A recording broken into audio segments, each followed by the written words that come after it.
It's League of Ireland Live, and tonight we're at the Brandywell for Derry City, the league leaders, against Sligo Rovers, the North West Derby.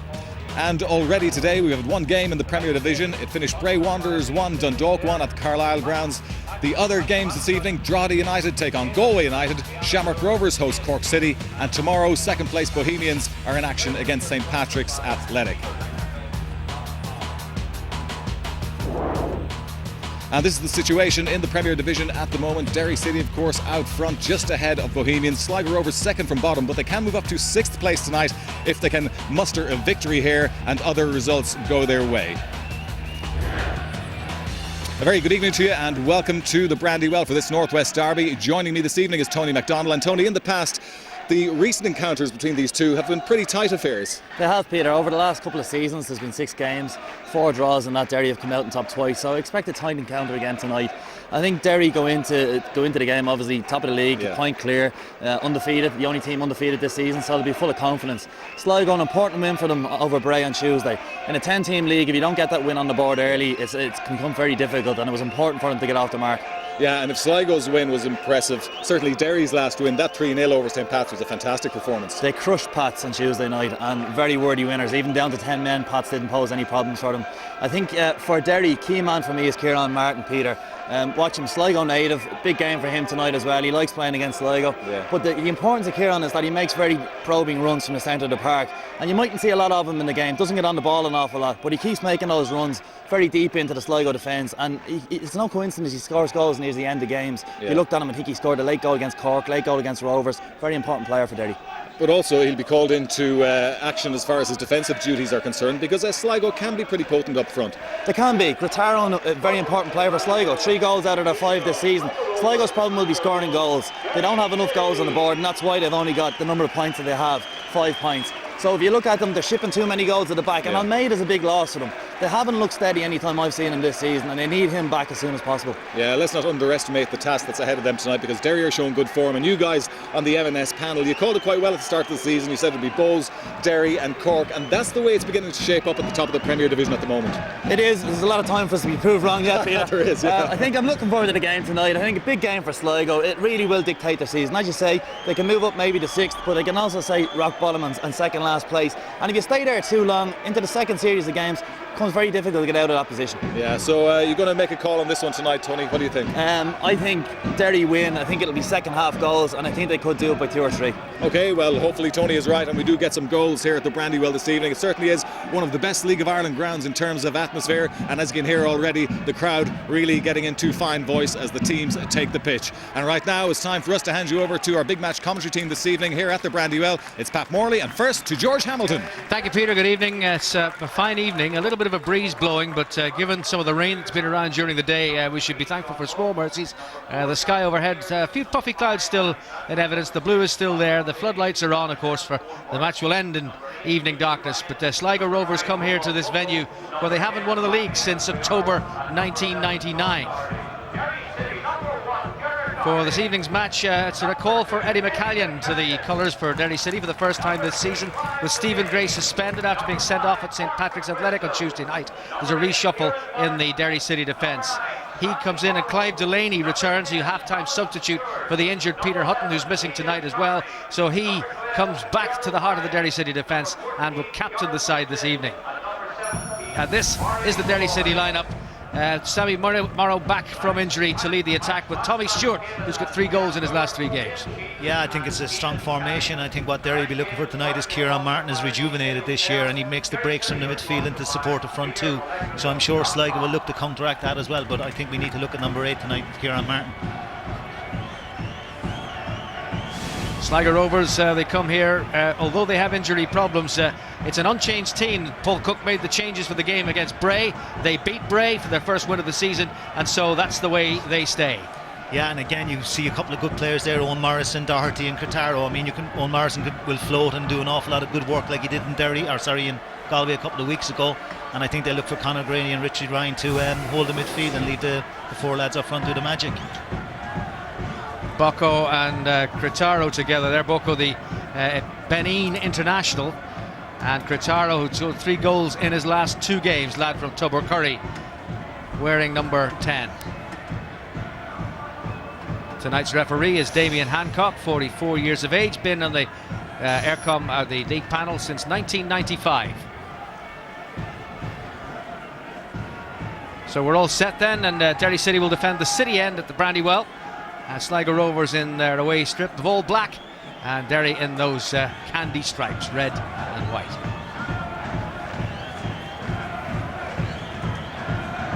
We're all set to go. There's a sizable crowd in here, and Derry City, top of the league, are hoping that there'll be 3 more points in it for them tonight.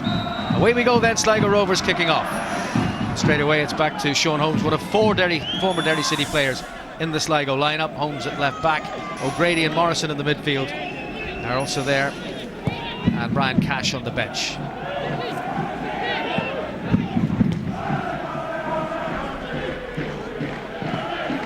Interesting what Stephen Kenny has done with his back 4. Eddie McCallion, normally a right back, but he's filling in at left back, Stephen Gray's position. Gray, of course, suspended, so clearly feeling that it's best not to disrupt things too much. And Eddie McCallion, a fully competent fullback on either flank, so he's in at left back for this one tonight. Yeah, I mean, he just switched it, but I think, you know, he can do it either way because he's very confident on both pegs, so I think he'll do very well there as well, McCallion. It's Liam Carney here, the former Cork City winger. Carney decided to go all the way on his own, but out comes goalkeeper Richard Brush. The Accrington Stanley connection through Paul Cook, the Sligo manager. Little trip there by Conor O'Grady, Sligo's captain.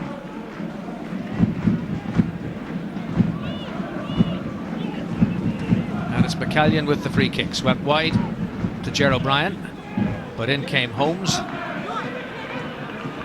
Firm challenge there, Kieran Martin. And now it's Barry Malloy. On from McCallion, across there is Kane. Kane with the challenge. And it's a throw into Derry City. Positive start by both sides, really. I mean, there is a very strong breeze going from right to left as we look at it, which is going sort of up the hill here at the Brandywell. But so far, Derry have got the ball in. And a couple of interesting points as well was Liam Carney, when he's gone on the ball, the right full back has backed off Kane often twice, and he's got to get tight in him because you can't even do that.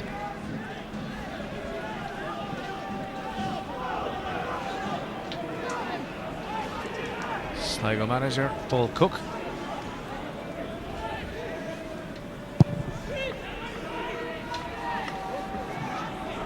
Route 1 all the way through to the Derry City goalkeeper Gerard Doherty.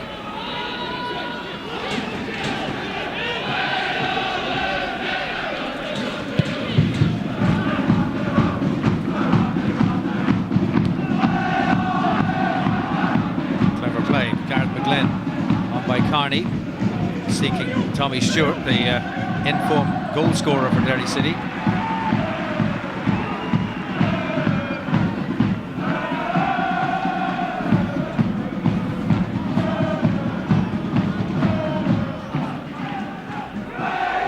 Now,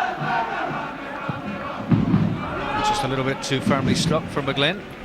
Too firmly struck, it's gone out for a goal kick. Yeah, but you can see what they're trying to do already, Derry. They know they've got great width with Carney and McGlynn, and I think that's where Sligo are probably a tiny bit weak, is at the back 4 at the moment, and I think that's what they're going to try and sort of get at early doors with the back 4 of Sligo versus the front 4 of Derry. Clive Delaney firmly in with a header. Off it goes again from O'Grady. That came off Delaney's hand, and the referee says that was not accidental. It's a free kick to Sligo Rovers. Really a lot he could do about that, but the referee deciding it was a handball. Yeah, there wasn't an awful lot he could do, but again, you know, it's in a position where, you know, we're looking at, what is he, 35 yards out? Wind is behind him. He's obviously looking to shape to sort of put this into the box, but might be worth a little pop as well again, because there's a strong breeze. Owen Morrison on the left there, and it's Richie Ryan who sends it in. The delivery was poor. It's Piers now.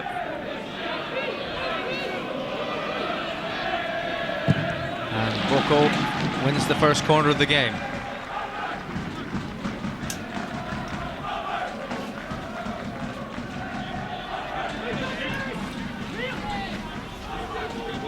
an early opportunity for Sligo Rovers to threaten the Derry City goal. And the header from McChrystal goes out for another corner.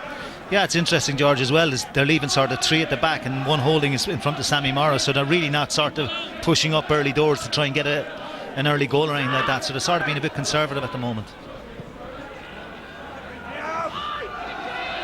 So Grady, opportunity here. Oh, Doherty did well. O'Grady back for Holmes. O'Grady, but nobody had made the run for him, and it's Malloy for Carney. Stewart peels away to the left. That's for him. Stewart against Pears. Morrow laid back for Stewart. Opportunity here, a deflection, but all the way through to Brush, who was right behind it. Great bit of football from the back. Fantastic bit of football from Derry. Lovely layoff by Morrow, and Stewart, who's man in form, 3 goals, 3 games. A little deflection just made it easy for Brush, took it straight to him.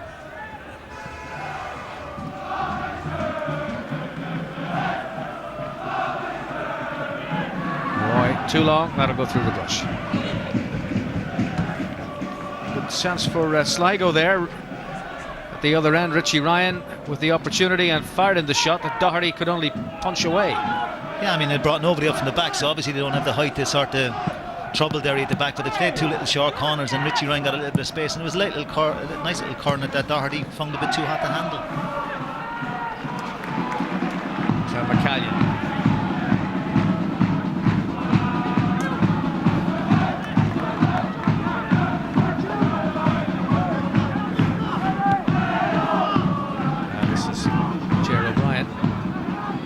Malloy. McCallion available. Malloy going the other way. Morrow's layoff. Chance might fall for Carney. Oh, that was a very crunching tackle. And Carney stayed down and the game goes on. That full-blooded tackle. Carney back on his feet and certainly felt the weight of that.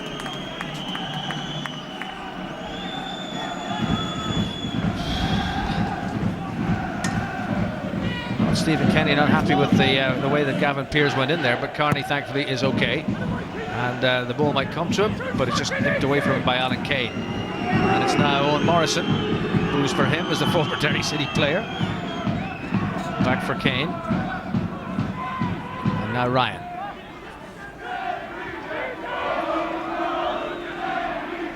Morrison, Boko. Too long for the Sligo front men. Acknowledged as such by Richie Ryan.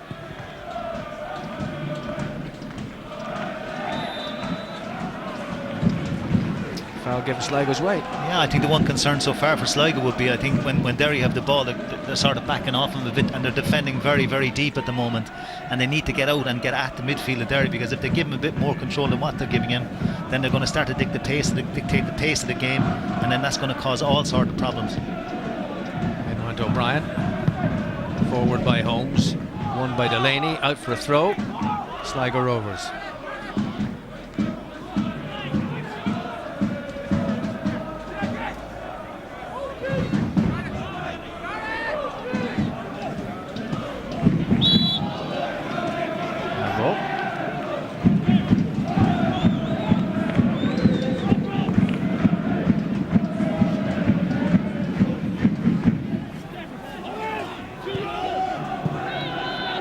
Cook issuing the instructions. A bright start for his team.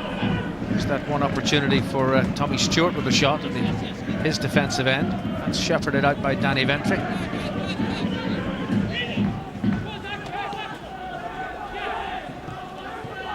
O'Brien ran out of room. Throw once again to Derry City.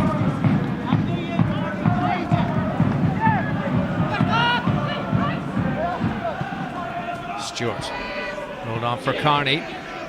Malloy back again towards Sammy Morrow it was, but he just couldn't control it. Morrow applauds the intent of his teammate Malloy. needed a good first touch. Yeah, definitely. But again, we just spoke about it 2 or 3 minutes ago. They're backing off and they're not getting the challenges in and giving them space. And you can see Malloy in the middle of the park is starting to pull a few strings. He's not being picked up, and someone needs to get tight on him because he's going to do an awful lot more of that.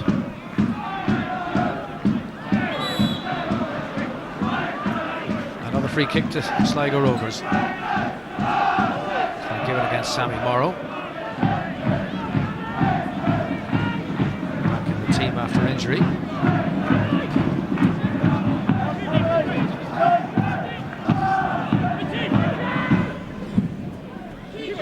Again, just too long.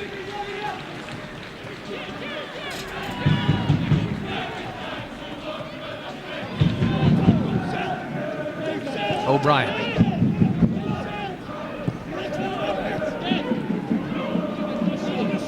Delaney, O'Brien. Done then by McGlynn. Now it's Stewart, and room on the left for McCallion.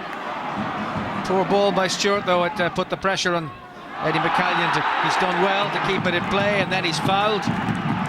The free kick and a talking to for Alan Kane.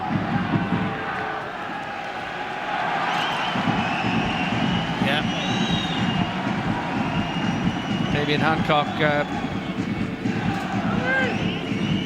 gives him the yellow card for that foul on Eddie McCallion. Yeah, yellow card and a nutmeg. But again, Tommy Stewart had a great chance with Eddie McCallion in a bit earlier, and again you can see it, George, they've spread the width, and again it's what concerns me from Sligo is their defence at the moment.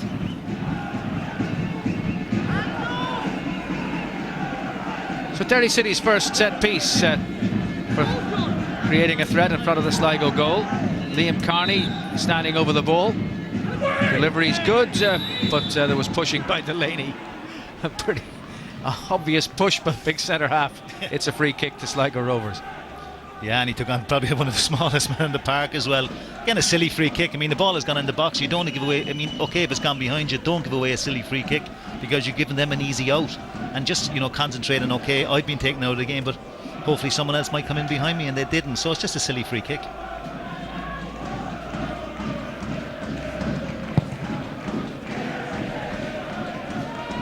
So one there by O'Brien. McGlynn just ran away from him. It's Danny Ventry. The pressure came on there. Stewart, Martin couldn't get there. Helped on by Piers, and offside by a long way by Rommel Boko.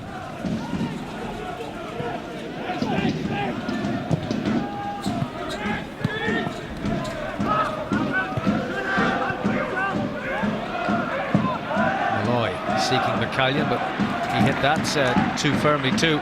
With a good idea.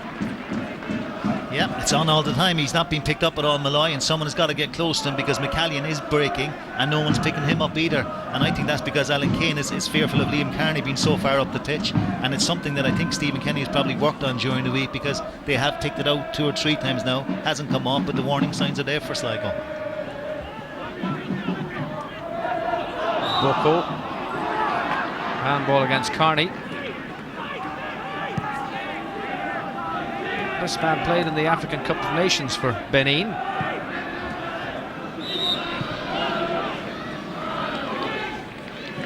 Furtado offside on this occasion. Free kick to Derry City. Quickly taken. McGlynn. O'Brien. Out again.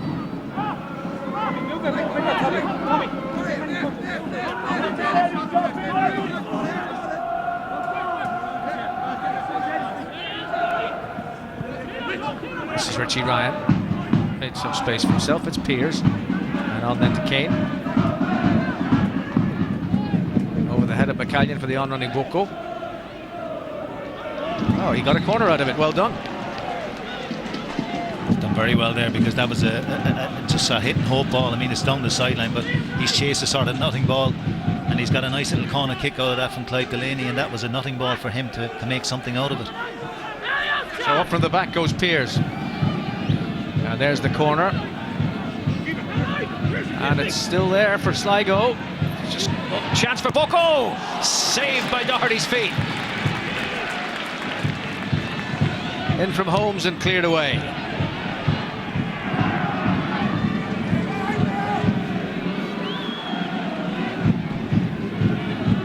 This is now with Richie Ryan.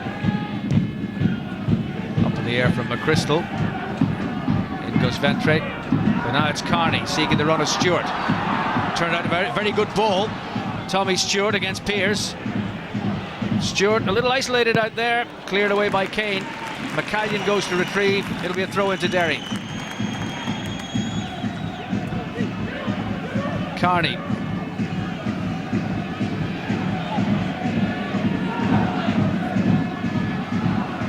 This is broken up by O'Grady.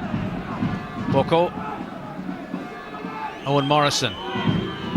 Boos for him again, and this time seen off by Malloy. But he's given away the free kick. What best chance coming there for Sligo. Derry didn't really deal with what had happened. And Romy Boko, when the ball came back out to him from that corner, which had been won in unpromising circumstances and won by him, this was the shot that brought a reaction save from Doherty.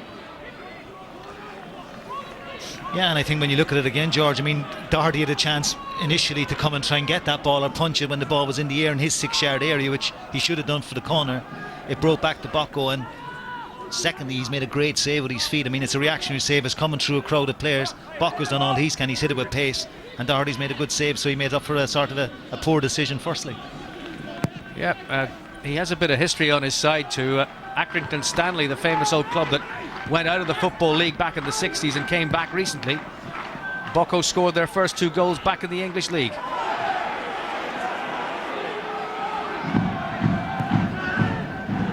Offside, flag went up. I think it was Bocco perhaps on the near side.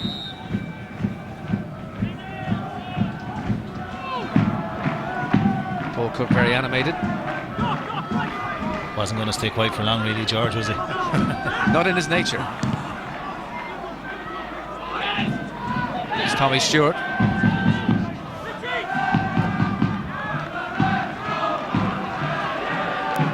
Now it's Carney. Taking on Kane. Morrow at the back. But the keeper, did he made a mistake? He did. A little bit lackadaisical. Well, the protest comes from Kane, the fact that he reckoned Carney's cross was out and it should have been a goal kick. But the goalkeeper here, Richard Brush, was altogether too casual when the ball came back from Morrow. And so it's Derry City's first corner. Taken by Carney. Morrow went in at the near post, and out it goes for another corner. Yeah, again, it's just a lack of concentration by Richard Brush, and it's just one of those things again. It's just something that's little silly that causes you a few problems, and you don't want this sort of pressure this time of the game. And you're looking for Liam Carney to put a good ball into a dangerous area here for Derry. Brush has come a long way for this, but again, the referee sees some pushing by Derry City in the penalty area, and from the corner, penalised, and it's a gut free kick to Sligo Rovers. Next Soccer For You is tomorrow night on Premier Soccer Saturday, and that's the lineup with Liverpool hoping to shake off the Blues playing Bolton, Manchester United at Sunderland, and Arsenal at Wigan. And then on Sunday at 1 o'clock it's Munster against the Ospreys and Harlequins against Leinster at 3:30, both of them on RTE Radio 1 live. Chance here for Stewart, good save by Brush. Carney goes in, and the referee is asked by Derry for a penalty, and he says no.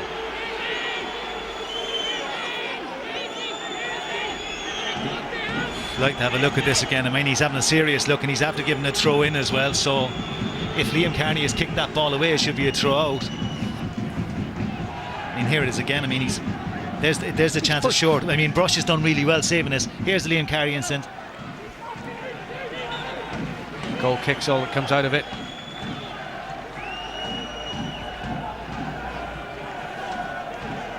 Frustration for Tommy Stewart at the end of that.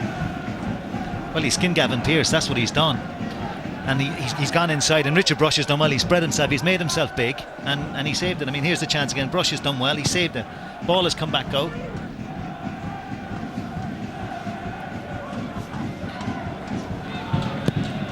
Oh, full clearance by Doherty.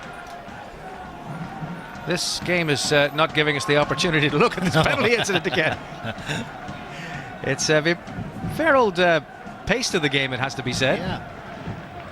Now here's the save. Off you go, Pat. Ball comes back out. I mean, Kane's just about to take it away. Liam Kearney's taken away. He's got clattered, and then the referee's given a throw in. And Liam Kearney's for Kearney, and he's knocked the ball away. And if Kane has made contact there, which it looks like, it's very difficult not to give a free kick. Certainly where he's got the throw in from, I don't know. Well, Sligo Rovers got away with that, managing to give as good as they get. Here's the free kick for them. That's much too close to Doherty.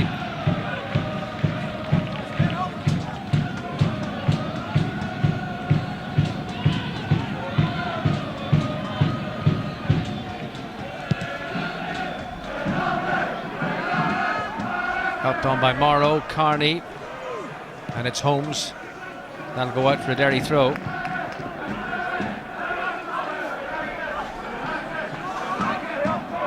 Stewart. McGlynn. Here's Boko. And offside is given again. Cretaro furious. It was a very close call.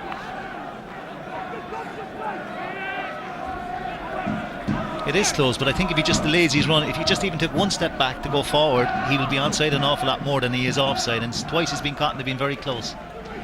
Free kick taken by McChrystal. Down goes Morrow, and the ball runs harmlessly towards Brush.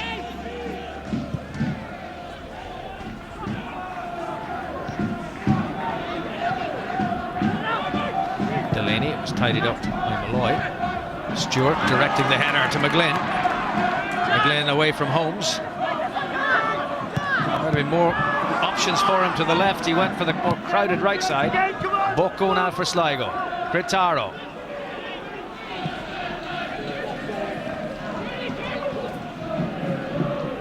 On again for Cretaro. Nice build up by Sligo. Kane. Cretaro. Conor O'Grady. He's gone all the way back to Danny Ventry. Morrison. Brought down eventually. Kieran Martin with the tackle that was deemed to be a foul.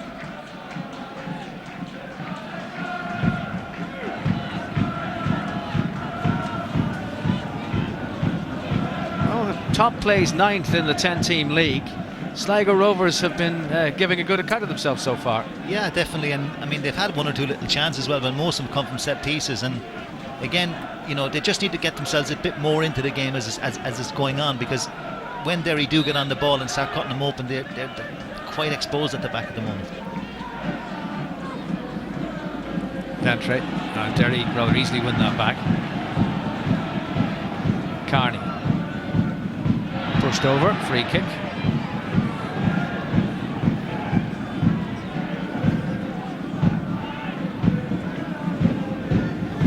Earlier kickoff at Tala, Shamrock Rovers entertaining Cork City, and at half-time there it's Rovers 0, City 0. As it is here at Brandywell, where we're midway through the first half. Sammy Morrow losing out to Richie Ryan. Holmes, Morrison, nice turn. Malloy biting at him, can't get him. It's still Morrison. And making life difficult for O'Brien, then rolled on for Boko. Boko, back for Morrison. The challenge this time is effective. And this is the man who made it, Gareth McGlynn. Hurdling the challenge of Sean Holmes. Out of the middle came Ventry. And this is Tommy Stewart. No width on the left, but he's passed the challenge of Ryan. Stewart trying to clip it over the keeper, and it's eventually put behind by Holmes. Brilliant bit of play by Derry, and again, great little play by Thomas Stewart. He's gone out to the wide. Gareth McGlynn should have been coming back in the back post. He's gone away. He's not even looked up here. He's just little dink to the back post. Gareth McGlynn's got to be piling in there at the back post to try and get a free head, and he didn't do it. Derry have another corner. This is their third.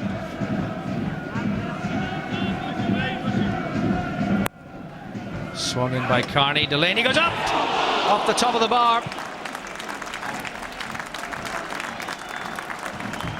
Well, that's the closest that Derry have really come.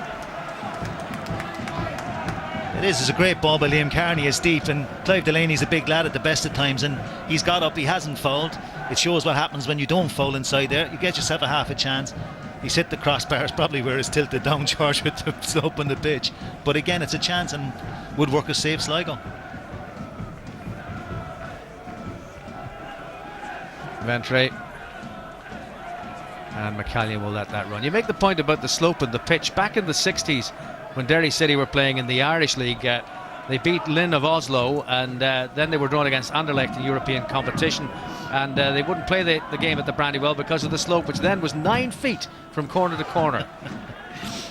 Well, I mean, we spoke about it before the game as well, out in the pitch. The actual top goal, as we look at it here on the left-hand side, it probably dips from left to right about 6 inches down, so there is a wee little slope, and it does affect the goal, but you got to get it on target first though.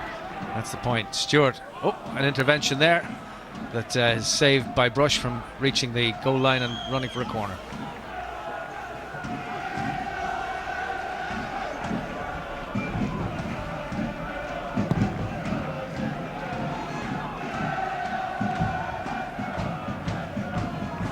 O'Grady trying to intervene, losing out though to McGlynn, and it's now with Morrow.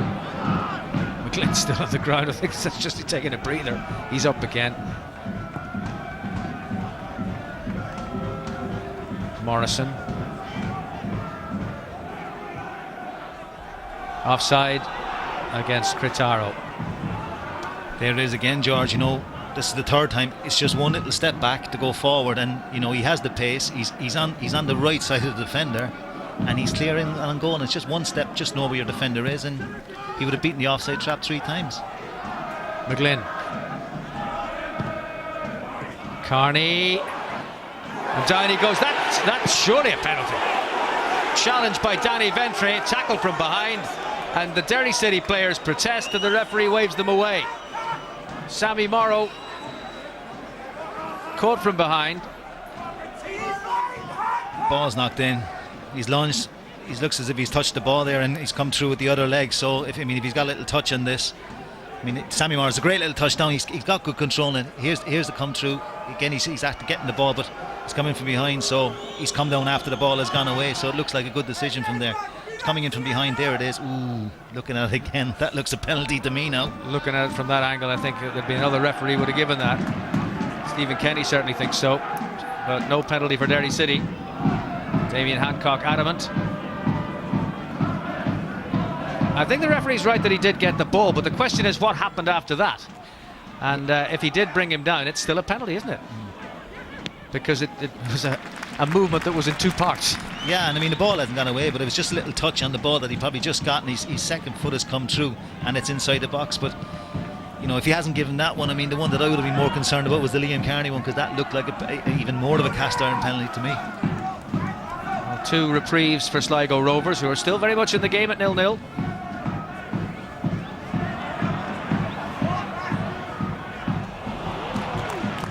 That attack has ended, and the ball, Sligo Rovers' interest has ended with that rather poor clearance by Alan Kane. Wouldn't want to depress you too much, but in the last 9 meetings, Derry City have won 4. There have been 5 draws, and 4 of those draws have been 0-0. But I'd say we won't end 0-0 here, because there have been plenty of goalmouth incidents to suggest that one of these teams is going to find a way through. No, I think, the first, we're nearly at a half an hour into the game now, and Derry look very, very sharp. They're playing some beautiful football. It's very crisp, it's very clean. They're knocking it around and they're finding them in. But your biggest thing that Sligo are doing is they're trying to now get at Derry in the middle of the park. They're trying to close down what Barry Malloy is doing, and they're being a bit more successful. But when they do break, Derry are very, very, very strong.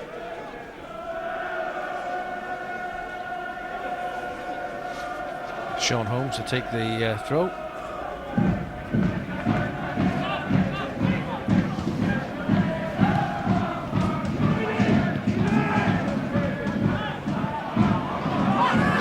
Taro, challenged by Malloy.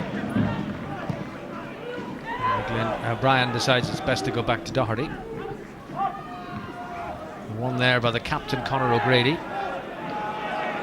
Eddie McCallion's intervention gives Derry City back the possession. Carney, and still Liam Carney, and that's swept out wide for McGlynn.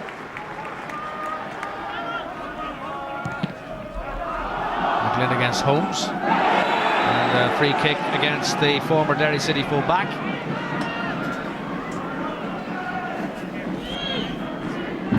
Gets a yellow card for it. Oh, yeah, very... Dead right, George. I mean, look, he just thought it was a yellow card because he made sure he was getting them.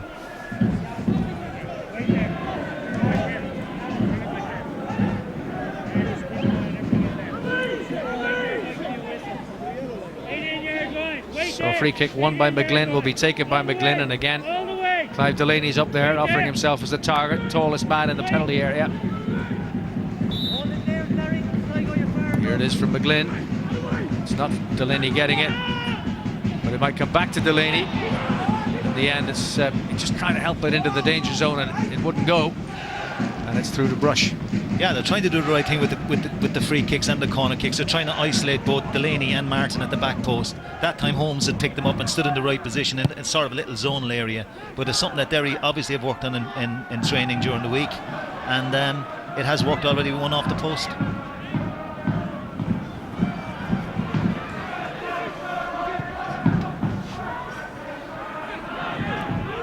Delaney.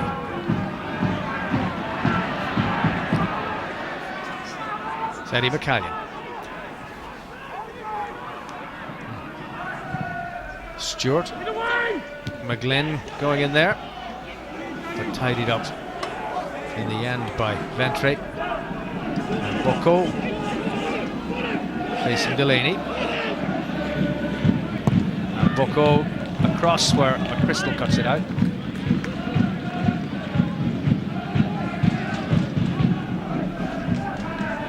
Morrow, Stewart, and Morrow holding off Holmes, and on for Stewart. Stewart's support from McGlynn, and brushes there to make an acrobatic catch, and the early release to get Sean Doherty away. McCallion with the challenge. Yeah, again there though, George, there was a great chance for Derry to spread it wide on the left. All that Sammy Moore had to do was have a quick look up. Liam Carney was unmarked, and again it's on the left hand side where no one has been tracking it. No one has picked up Liam Carney and no one's picked up McCallion, and I'm sure if they have a quick look at it, they'll pick that chance out. Don't forget M&S Monday Night Soccer, RT2 8 o'clock, with all the action from this weekend in the League of Ireland, and indeed all the goals from Tuesday night in midweek, 3 of which were scored by Derry City at St Patrick's Athletic, which certainly underlined the credentials of this man's team for this year's league. Yeah, well, I think when you look last year, I mean, he sort of came in, he started to build his side. Thought they were very unlucky in the cup final. I mean, it was a cracking game, and they were beaten on penalties. And this year they've started off as an unbeaten side. And looking on tonight, I mean, okay, they haven't put their possession on the scoreboard, but football-wise, they played some lovely stuff, and you can see why they're up there. It was a lovely little layoff with the head of Carney. McCallion just couldn't keep it going. Bocco.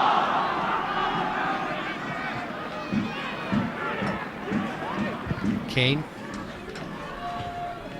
Crystal with the header. Bocco dropping very deep. Ryan, and on for Holmes. Morrison.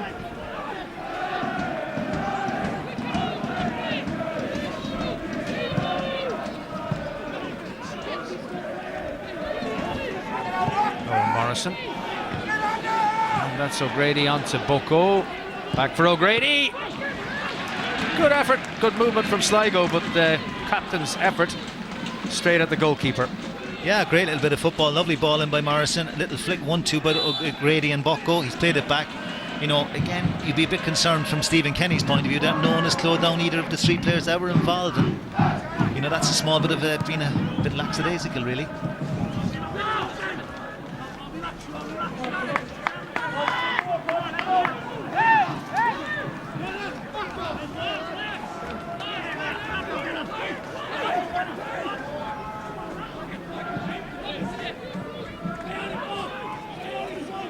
Bocco. And the deflection off McGlynn. Corner kick is prevented by Doherty. And that's towards Morrow. Henry was climbing all over him. It is a free kick to Derry City. But Derry might say, what about the advantage, ref? Again, that's a frustration there. I mean, okay, it's a free kick, but when you look at it and he had a good view of it, like McGlynn was clean through there, and he's blown up and sort of taken the advantage out of it. So he could have maybe just had a little look at that for about 10 seconds more, and Derry were clean through. Ger O'Brien stepping forward to take this. Delaney trots forward again to the edge of the box, the obvious target. O'Brien towards Delaney, who's being marshalled, for want of no better word, and unable to get any kind of elevation.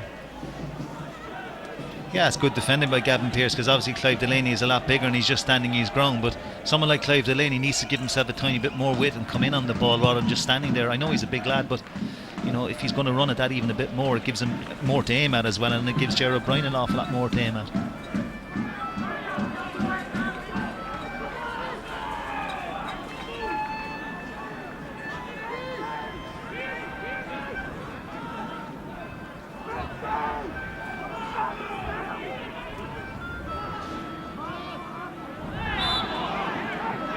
Push, free kick to Derry City.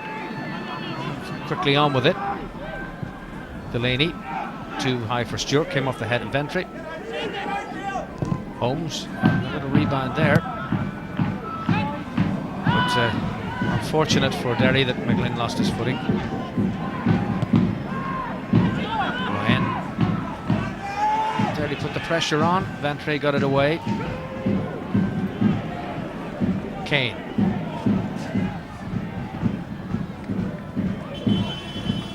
Touched by Cretaro, making life awkward for himself, and then recovering.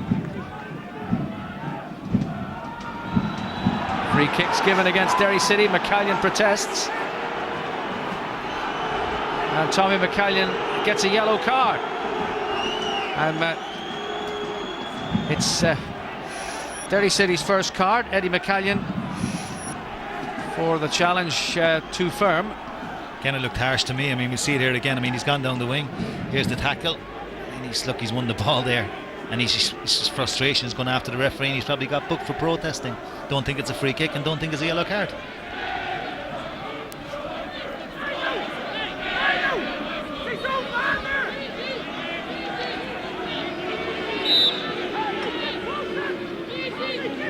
There's the free kick.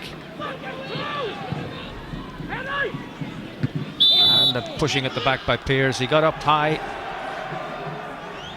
but the whistle had sounded for pushing, and a free kick to Derry City.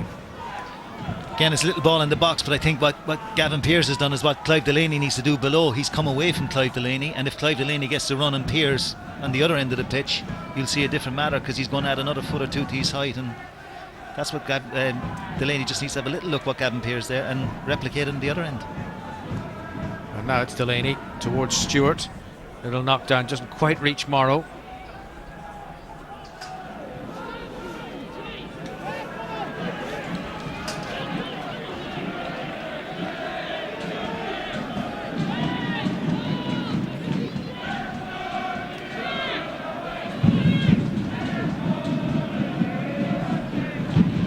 Doherty just awaiting his moment until the striped shirts have moved further forward. Morrow challenging there. Martin couldn't bring it under control. Oh, good ball through for Bocco. Well played in by Morrison. It's Bocco, and he's done it. And there's his first goal for Sligo Rovers from the Benin international striker. Wonderful ball for him from Owen Morrison, the former Derry City player. They timed the run superbly, and Bocco is in to open his account. Yeah, it's a great little ball by Owen Morrison. I mean, he's picked it up. He's a lovely little player. He's picked it through the thing. Bocco's done really well, keeping the head up, having a look. I think it's after taking a little flexion off Mark McChrystal. There you go.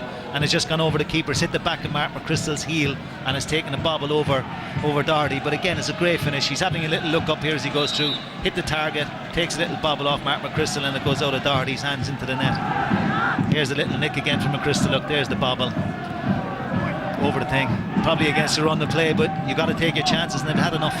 Derry, so they're one down. Well, Derry City have been playing some beautiful football, but Sligo have been able to match them in commitment, and now Paul Cook's team has gone ahead, and the captain of the Benin international team in the African Cup of Nations gets his first goal for the Bit of Red, and Derry City are a bit behind.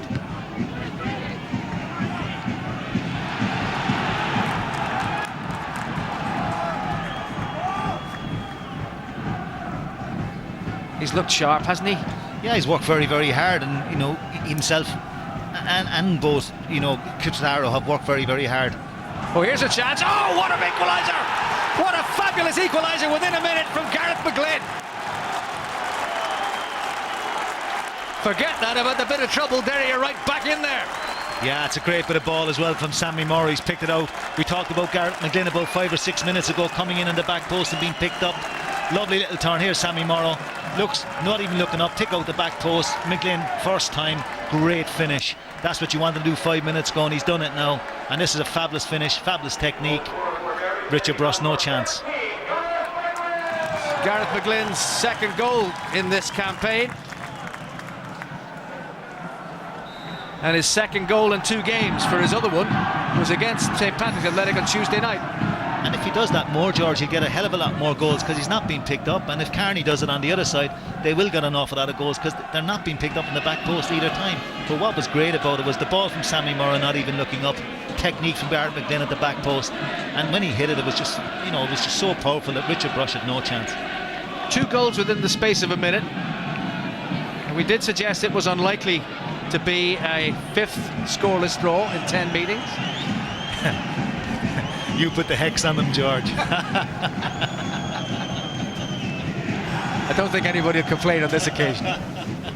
Scoreless draw was not what we came for, and it's not what we're going to get.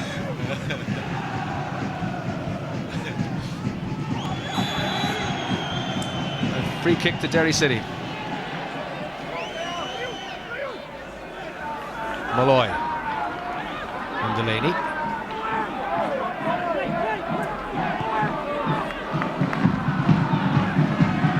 Crystal looking for Morrow. It's Holmes who clears it. Delaney stood his ground, holding off Gritaro.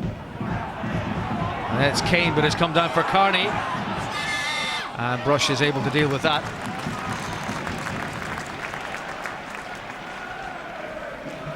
Again, the ball's been knocked around. I mean, it breaks to Liam Carney. You know, he's probably not the most powerful. He's had a look up. I think he might have been sort of having a look a little chipped, but it wasn't on.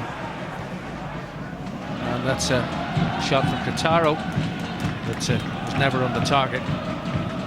It 3 significant goal scorers in form here. There's Gritaro, 3 goals in 2 games. McGlynn's got 2 and 2, and Tommy Stewart's got 3 and 3. And as you say, it was never sort of going to be a scoreless draw tonight from the way it started off, and it's been a very, very good game of football for the first 42 minutes. And you know, there's been chances on both ends really, even with the 2 that we've had, and we could have had 2 penalties as well, so it's been end to end really.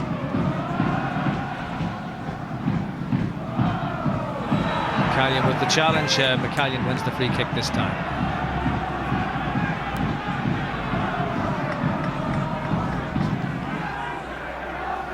Furtado explaining himself to Eddie McCallion. It wasn't really meant that way.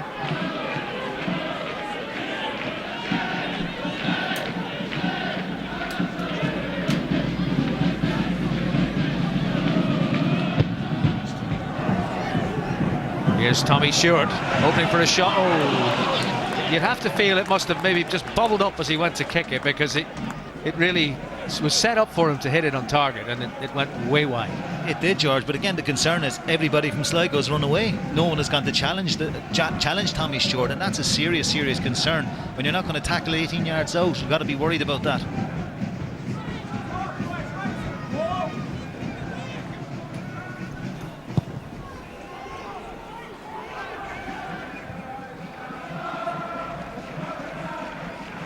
Delaney's header means it's now McGlynn. Lay off by Stewart. O'Brien just lost out. Into the final minute of the first half. Determination from Malloy, but back again it comes. Well, the word from the fourth official, who just happens to come from Sligo, is that there isn't going to be any added time. But if this is an injury, it's a yellow card anyway for Richie Ryan. There might be an occasion for it. It's Gareth McGlynn who was clattered, and Ryan becomes the third Sligo player to be cautioned by the referee. Yeah, he's just done him a little bit of skill here. Look, he's knocked it over him, and Richie Ryan has come in. It's a bit of momentum as well, but he's obviously made sure he wasn't going to get away with it, and it's a yellow card. So the clock ticks on, and this is likely to be the last action of the half. There is now an additional minute.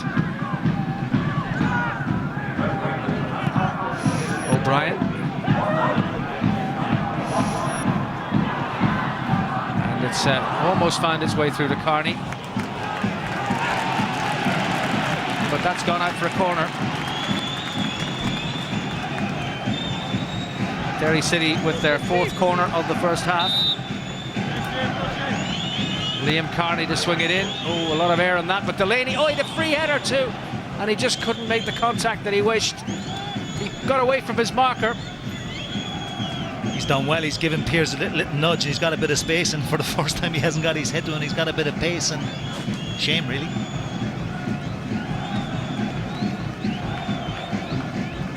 Richard Brush was probably the last goal kick of the half. There is the whistle. Half time it is at the Brandywell. 2 goals in a minute. First Bocco, the Benin captain, to put Sligo in front, but his lead lasted less than a minute as Gareth McGlynn fastened onto the cross from Sammy Morrow, and that was the equaliser that's left it all square at the break. Derry City 1, Sligo Rovers 1, and Tony O'Donoghue is down on the touchline with the Sligo Rovers manager Paul Cook. Thanks very much indeed, George. Yes, Paul, the viewers I'm sure are loving it, but what's it like to go a goal up with just about 5 minutes to go to half-time and concede within a minute? Not very good. I think the last 5 or 10 minutes, Derry have caused us a lot of problems. They've scored a good goal. Right? I think it's a good competitive game. Both teams are trying to play football, and I think it's a good advert for the league. Are you going to change anything for the second half? Hopefully. Try and win, Tony, I think, Joe. No, we're coming here, you said before the game, we try and attack, we always do. We'd like to keep a lead longer than we did, unfortunately. It looked a good goal from where we were. You know, we'll go in, we'll regroup, and we'll come out and try and get a second. Thanks very much indeed, Paul. It's half-time here at the Brandywell. Derry City 1, Sligo Rovers 1. First half analysis with Peter and Tony after the break.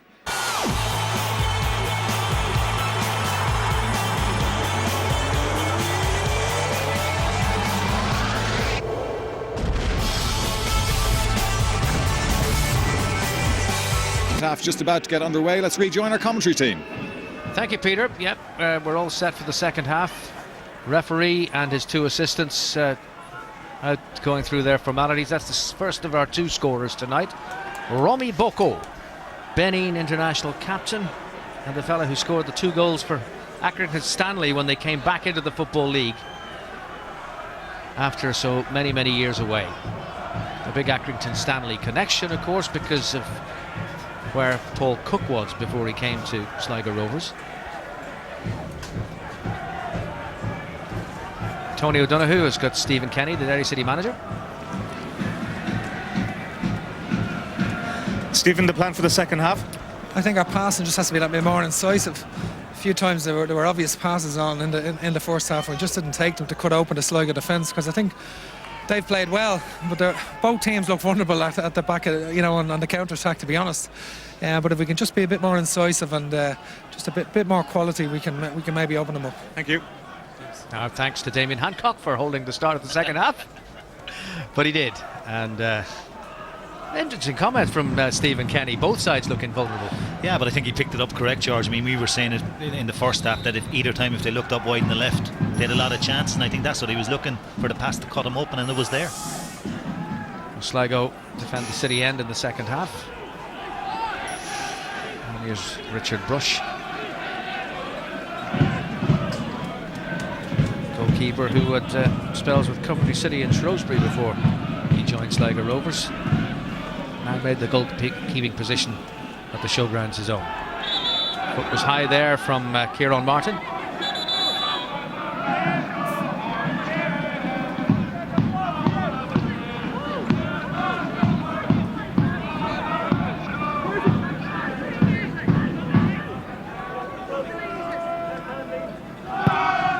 And the free kick taken by Gavin Pearce. towards Boko, but the offside flag had gone up. Coming back from an offside position. Free kick to Derry City.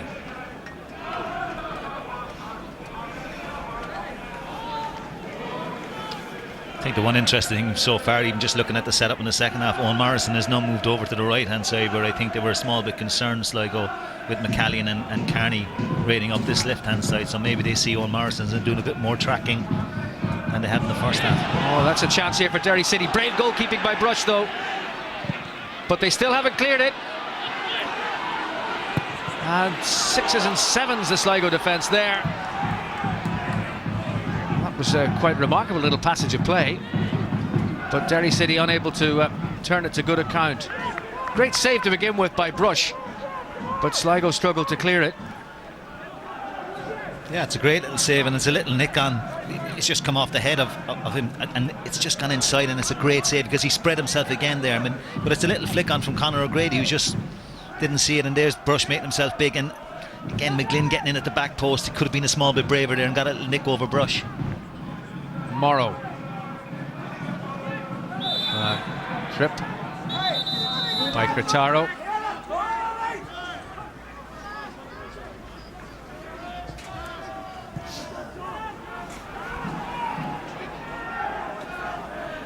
Gary Twigg getting a goal for Shamrock Rovers. We hear 83rd minute, his third of the season, and it's Shamrock Rovers 1, Cork City 1, 7 minutes to go. And here it's Derry City 1, Sligo Rovers 1, with a little longer to go.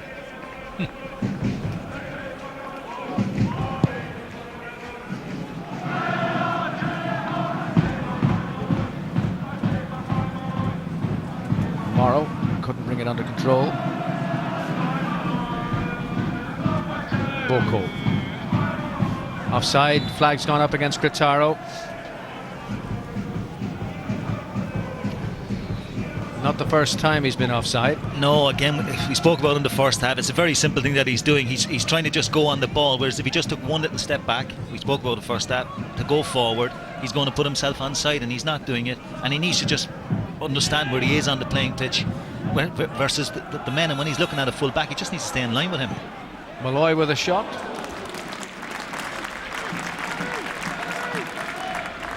Always rising over. Ambitious attempt by Barry Malloy.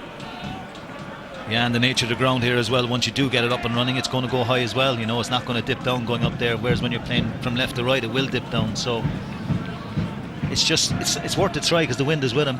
But I think from Paul Cook's side, when he looks back at what Bocco does and what Cretaro does, if Cretaro can just work, I mean, it's only something he can do in training and do it very easy in training, he will get it in an awful lot more because he is getting space. It's a nice layoff by Carney for Eddie McCallion. McCallion going to have a try himself, but again, ambitious, but a rueful shake of the head instead of an ecstatic smile. Yeah, George, but again, the concern again from Paul Cook's side is all of Sligo midfielders, they're all backing off, and they're leaving McCallion. He's run, what does he run, 20-30 yards to get a free shot on goal from a left full back. You don't do that. I mean, you've got to challenge and you've got to get tackles in out the park and not leave it to chance that the keeper's going to make a save. Boko. Holmes. It's McChrystal's header away. Malloy helping it on to Morrow, and Morrow in turn to McCallion, who's always there offering support. And a little bit of width. Now Carney. He's won the throw.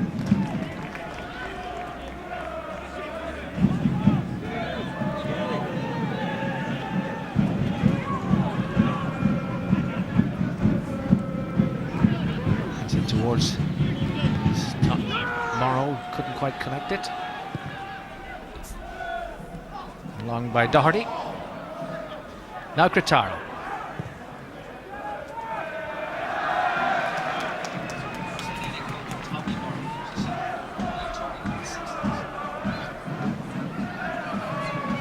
And there's the other frustration for Cretaro. There's the first time he does beat the offside trap from just dropping off, picking up a ball, and he plays the poor ball out to the left. And again, that's another little simple thing that he needs to do. There's the offside again, and he's just not looking across the line at all, George. Drive your manager mad, wouldn't you, if you did that all the time? Totally frustrated, and you know, you just want to pull him aside and just say, look at the person that's in front of you. If it's a Derry man, and just stay in line with him, and you're on side. That's all you have to do. McCallion for Carney. McCallion again, looking for Morrow. That's a great ball by McCallion. Morrow, another little clip to the back post, and it's a corner they get this time. But that's how dangerous Sammy Morrow is. Big man from Limavady just pulls his way to the back and opens up the opportunity on the other side. Yeah, but there's the difference. He's watching his last man, and then he's come from the inside out, so the defender doesn't see him. Done an absolutely excellent ball to the back post, and that's where you want McGlynn coming in like he did in the first half. But this time he stayed out. Carney then to swing it in. Win behind it, in goes Delaney. And it's another corner, it came off Pearce. Delaney knows that was a chance, because that's a great ball and load of pace, and Pearce has done really, really well to defend that, because Delaney is there and he's a big lad. But fair play to Gavin Pearce, he's defended that fantastically. And on this occasion the corner will be taken by the right-footed Gareth McGlynn, again to try and use the wind to get it in towards Morrow. Couldn't quite connect, and eventually it bounces out off McChrystal. Two good corner kicks though. Second one's a good corner kick as well, because it's beating the first man, and it's just a little toe pick there is what you wanted. He's had a little chance with it, but it's gone the wrong way at the top and wide of the post. A little half chance.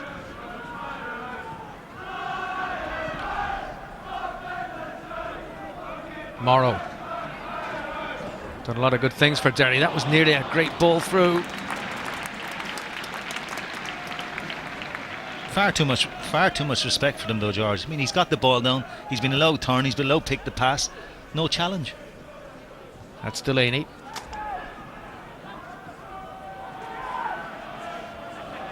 It was Doherty who got the better of the Derry man, but the ball running away from him.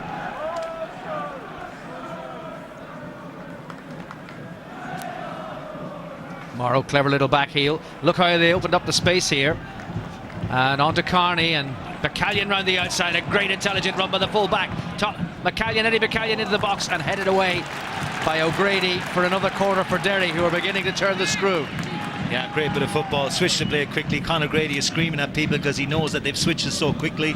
No one has picked up, and that's something that Derry should have looked in the first half. They're trying to do it now, and I think that could bear a bit of fruit for them. Swung in by McGlynn once more, and brushes there with a good clean catch.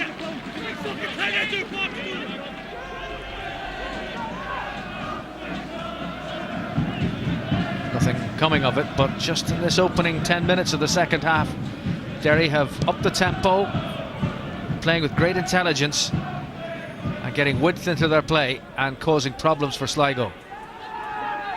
It's now Morrison. Kane, Boko, out off McCallion.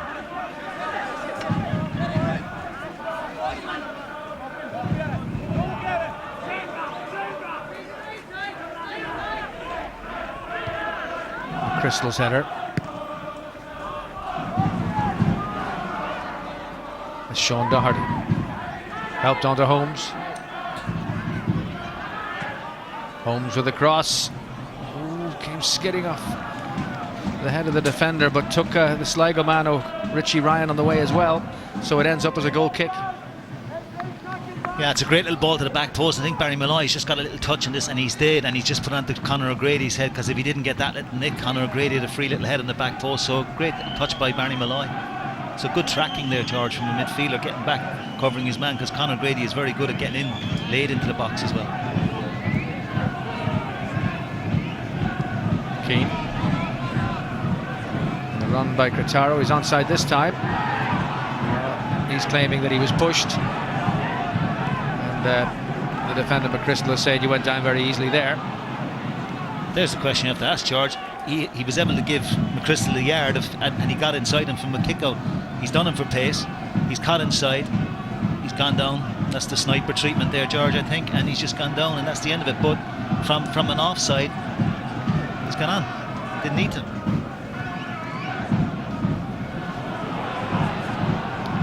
Oh, missed kick by the keeper. but fortunately for Sligo, it went away from goal, and Alan Kane was able to put it out of play. A nightmare moment.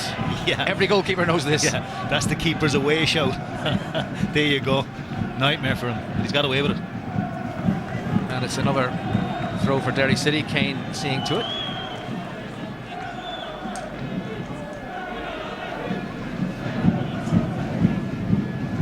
McCallion for Morrow.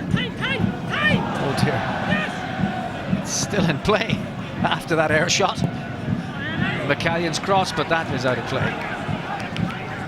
Well, that was not quite what was intended, and it won't be in his Christmas video, but we'll let you see it again. He'll tell you it's a bit of showboating here, George, you know. Stop over line, he's fooled everybody. And he's knocked it back. There you go. I can detect a smile on his face. Well, that late equaliser by Twig has made it 1-1. Final score in Tallaght. Shamrock Rovers 1, Cork City 1. Frustration for Cork, man. Both games today have finished 1-1. Will this one finish 1-1? Somehow you feel there's more than just the 2 goals in it.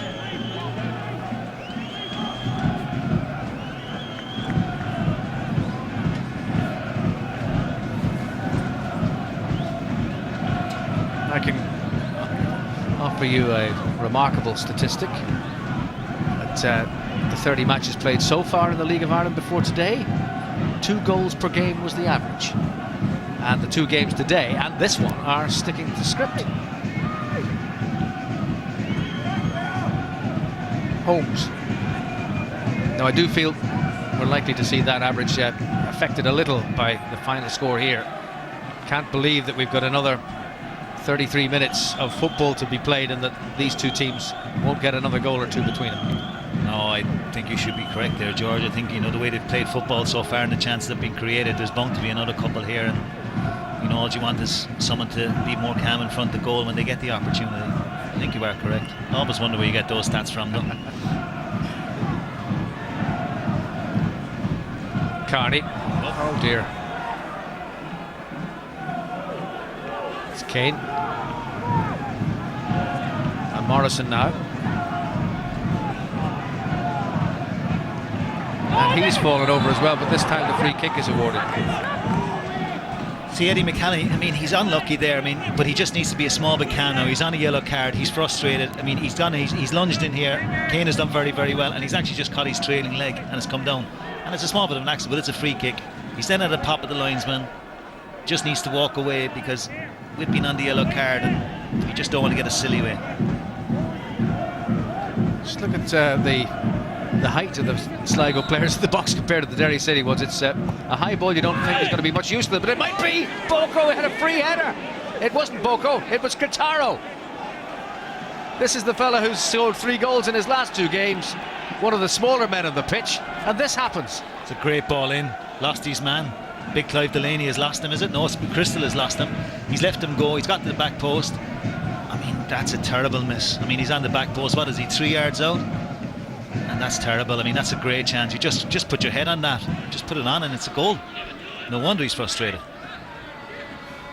I think the manager's comment was something to do with the fact that he missed from close in.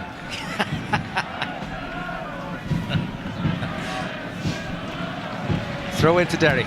So he's going to have shooting practice, heading practice and offside practice next week. He'll be a busy boy. Oh, nice ball. Derry City in here. Oh, another missed kick.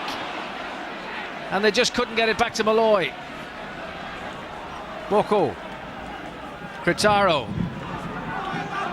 Sliding challenge by Clive Delaney was good. And now a chance for McGlynn, who's onside. In the middle is Tommy Stewart. Just too much taken out of it by Morrow. In once more towards Stewart, punched away by Brush, and finally gathered in by Brush. Again, it's a great little break, but the ball has fallen to Kieran Martin, and Liam Kearney's coming in behind him. Kieran Martin doesn't know he's there. He's just got to give him a roar to say, just leave it be and dummy it. And Liam Kearney has a free shot, but he didn't, and it sort of just held up the play for them and gave Sligo a chance to get back. Stewart. It's for Carney, but the ball likely to win the race to the touchline. Throw into Sligo Rovers.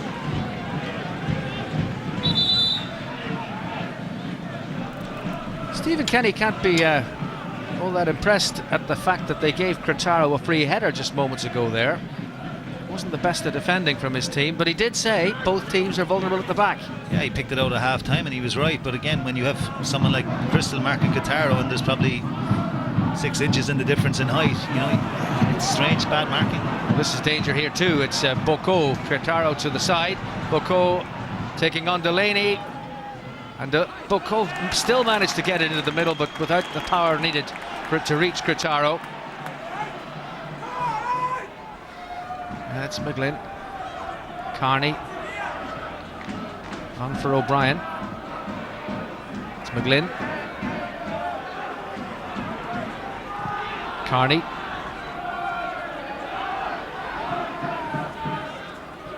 McGlynn still.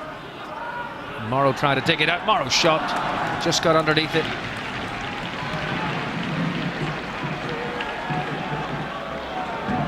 If Sligo Rovers could only get Bocco on the quick breakout, they could really threaten.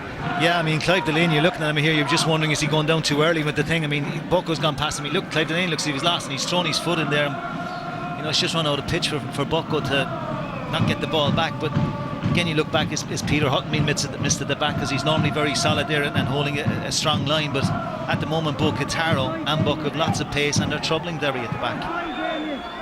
Offside. You mentioned Peter Hutton. That's an interesting point about the injury he got at Pats. It's not a strain. It was, as he put it himself, a slice. He reckoned he got caught by those blades. He needed a dozen stitches in a thigh injury after the game. Yeah, that's what he said. We spoke to him before the game, and he just said that, you know, he was pulled out by the doctor today because of that. So, you know, he did speak about the blades. So it's an interesting comment from him when you see that the blades are cutting people like that. Carney. Callion.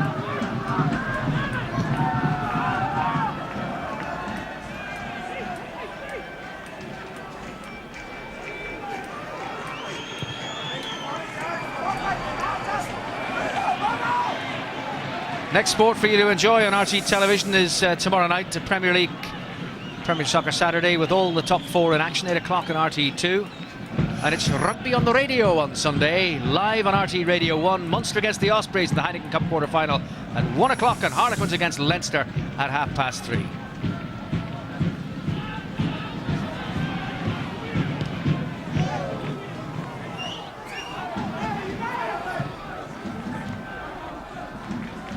McCallion and Malloy.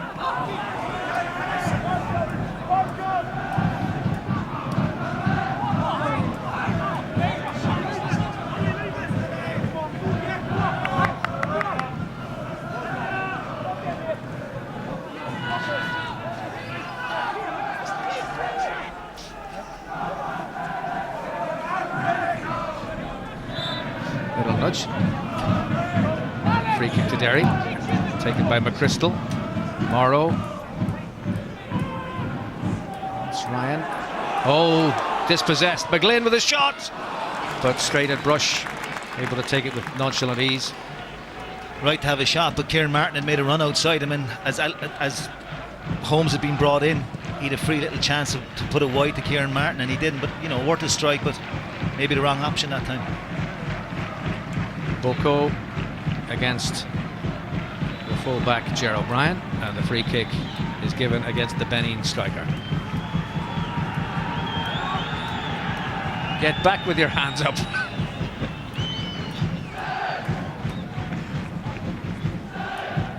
Morrow. McGlynn. Stopped by Holmes. And Ryan. And this time it's Bocco who's offside.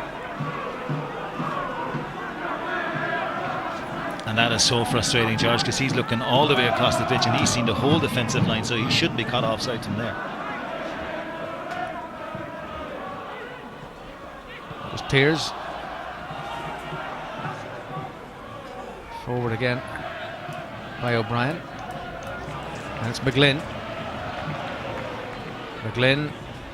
Stewart, who's don't think he hasn't been as prominent since half-time, Tommy Stewart. If a little bit more from him and Derry might spark a bit more. Here he is in the ball, and that's a good ball from Morrow, but too close from Sammy Morrow to the goalkeeper. See, George, he's a centre forward. You don't really want him out there crossing balls into the box. Yes, he's done great for the goal, but that was inside the 18-yard area where he's put the ball to the back post for McGlynn. But he's out wide there. You want him where that ball has gone, and someone else should be putting those in. And maybe Stephen Kenny might have a look at Mark Farren, who's on the bench now, to see if he can put a little bit of fresh start up there, because Stewart really he started off very, very well, but he's sort of gone a bit lackadaisical at the moment, and he needs to just get back into the game. Swung in there by Thomas Stewart. Then it's Carney. Cleared away by Kane. McChrystal, McCallion skipping past the challenge of Morrison. Another good ball from Eddie McCallion, and that handball, surely that was a handball. Gavin Pearce slides in, makes the challenge. He's given the ball, has hit him in the face. He's knocked it down the wing. There's the ball, and he's hit him smash in the face, and that's what it was, right in the nose. Good spot. It looked like a handball first time for me, but it's a corner to Derry. He had a big red mush, George. Well, this is not received wisdom in football. You don't make a substitution when you're defending a set piece, but that's what's happening. Owen Morrison is coming off, and Brian Cash, another former Derry player, is going on.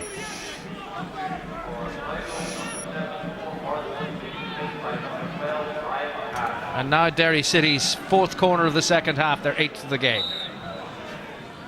Gareth McGlynn. Oh, and in went Delaney, down went Delaney, and the referee is not going to give a penalty for that either. Well, the ball has come in. I mean, the corner kick has come from Pearce hitting the ball in his face. Delaney's in the back post. He's trying to get at it, and as Pearce held has he held his ground there? I mean, here's the ball. He's gone in, and there's a...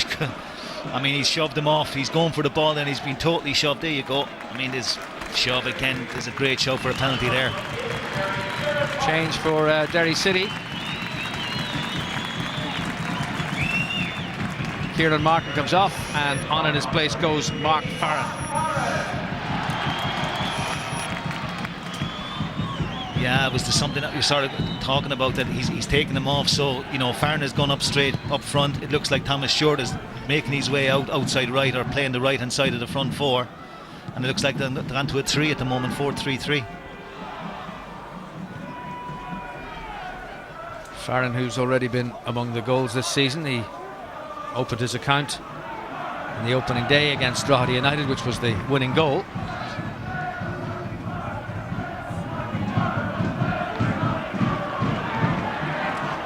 So that's what it looks like, the thumb, George. It looks like McGlynn has come into the middle, Stewart has gone wide in the right, Carney stayed wide in the left, Farren has gone up top, with Sammy Morrow playing off Farren and trying to get a bit of ball into feet and put Farren down the channels, which he's very, very good at, playing on the shoulder of the defender.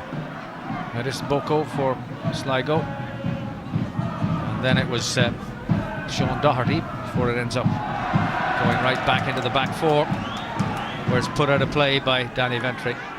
Yeah, and I think what Sligo have done, I don't think it was Owen Morrison's best game. I mean, they moved him over to the right to try and get him into the game. It hasn't happened, so they brought on Brian Cash, and he's totally slotted in on the right hand side to obviously try and curb the Carney threat and the McCallion threat on the left hand side of the pitch.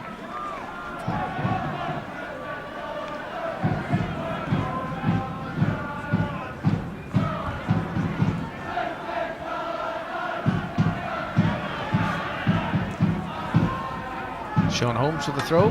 Boko. Trying to get it back. And a poor pass. Stewart recovered though. Now it's Carney. And he's bossed out of it by Cash. Kane. Crystal. And now Malloy. Width on the right from O'Brien. Stewart. And the free kick has been awarded for the Derry challenge. Ger O'Brien committing the foul. Free kick to Sligo. 20 minutes remain. Silly free kick again though, George, in an attacking position, and you're giving Sligo an easy out. And Farron done really well there. He's gone down the channels, which he does very, very well. He's picked up a ball, held it up, knocked it back to Ger O'Brien. He's given away a silly free kick. And now he's giving away the possession rather cheaply. Throw to Sligo Rovers. And the rain that threatened earlier, that came and went, is now back in the northwest. We haven't quite seen the end of winter.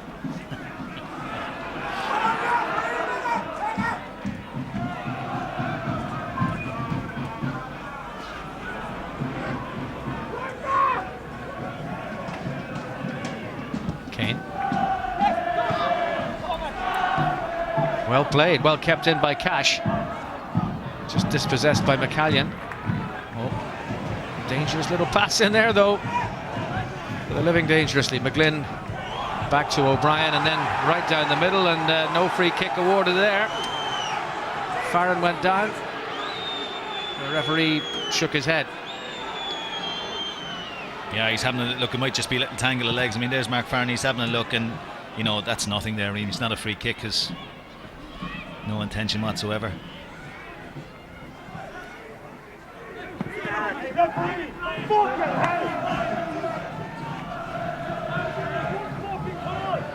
Stephen Kenny holding his head in his hands down there. It's a frustrating evening for the Derry City manager. But credit Sligo Rovers, because they're down there at the bottom of the table in 9th position. Just got their first win in 6 games against Bray last time out. And they've come to the top of the table team and they've matched them. Yeah. Concern I see, George, at the moment for Sligo is they're starting to defend very, very deep. Even when they have the ball up the park, they're defending very, very deep. And you just fear that they'll just get caught with something like that and someone will pick a ball up that's knocked out. And it's just one fear that you would have. This is Stewart with a cross over the head of Morrow, and at the back came Carney, who was pushing, and it's going to be a free kick to Sligo Rovers.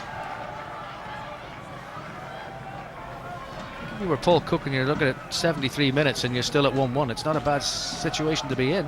Yeah, I think he'd be delighted. I mean, he said at half time he'd like to keep the lead if he gets it again for a bit longer, but he is trying to push them on. He is trying to get him up the pitch, but what's happening is once the ball is coming up, it's just like both Pearce and Ventre are just dropping back, and it's dragging the 2 full backs with them, and they're defending at least 15 yards behind the halfway line, and it's leaving Derry push up. Morrow. Stewart to the right, lovely little ball to him. Stewart can knock it back to McGlynn. No, he's gone for the little chip over the top towards Carney. But it's all a little bit too complicated from Derry City. Crystal knocks it forward, but only as far as Sean Doherty. And now it's Boko. Cretaro makes the run. Back it goes to Holmes. He showed a lot of that to Stewart, the assistant, who wasn't exactly next door, has given the throw in to Sligo Rovers.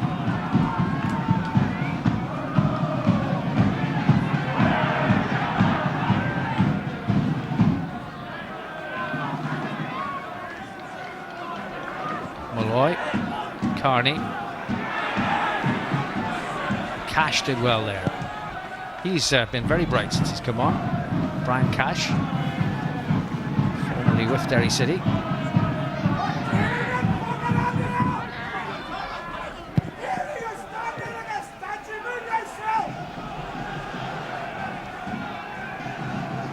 Stewart.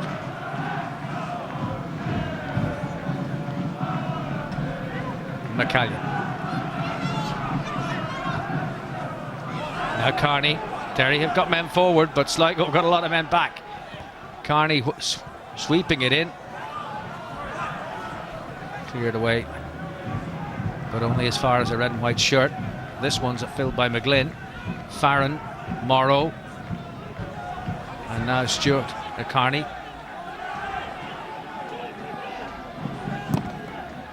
Too close again to the goalkeeper. Ball didn't go out. Quarter of an hour to go. Quarter of an hour closer to 8 o'clock on Monday evening, when you'll see M&S with all the goals and action from tonight. and all that happened during the week as well in the midweek round of matches. 8 o'clock, RT2.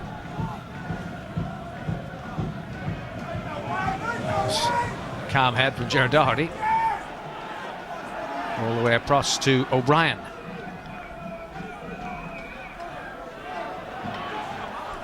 McGlynn, O'Brien. All playing across the face of Sligo Rovers. And try to probe it once again.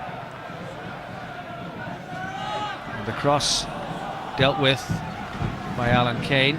Boko. He didn't quite manage to keep it in play. Throw into Derry City. Little dangerous game they're playing now, though, George. I mean, they're too deep, they're far too deep, and they're leaving Derry come on to them, and that's a very, very dangerous game to play. 15 minutes to go.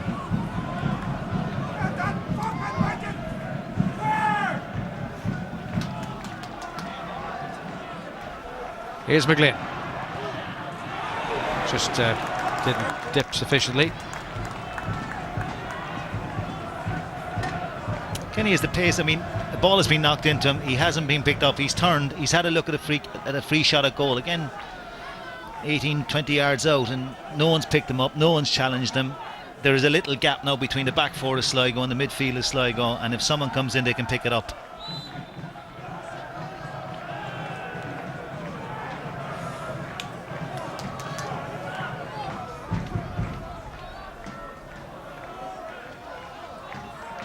Morrow. Determination there. O'Grady, and now a chance for Curtaro. On again for O'Grady. Fine save. That'll run for a corner. Well, that was a great breakout by Sligo Rovers. Yeah, it's a great breakout. It's come to Curtaro. This time he's had a look. He's knocked the ball to Conor Grady. Keeper's made himself very big, and I tell you, Gerard Doherty's done exceptionally well there, because he hasn't gone down early, and he has made Conor O'Grady try and make up his mind. He hasn't done it for Conor O'Grady. He's stayed up big, and he's made a great save. And just as they made a substitution at the time of the corner they were defending, so they make a substitution at the time of the corner there. They just won their first in the second half. 12 minutes to go, and Buck goes off, and on comes Owen Torpey, and here's Sligo Rovers' corner. It's come back off Curtaro, and it might yet come out to Ryan. It did! It's off the post! Richie Ryan, and McCallion clears it, and Morrow helps it on its way. Well, that was a comedy of errors. Came off Curtaro's back. Derry didn't quite clear it. Richie Ryan had a free shot at goal and struck the upright. Yeah, I mean, the corner kick looks long. I mean, here's the strike back. It's a great strike. Little deflection as well off Clive Delaney. Keeper beaten, hits the upright. Malloy, Delaney and McGlynn.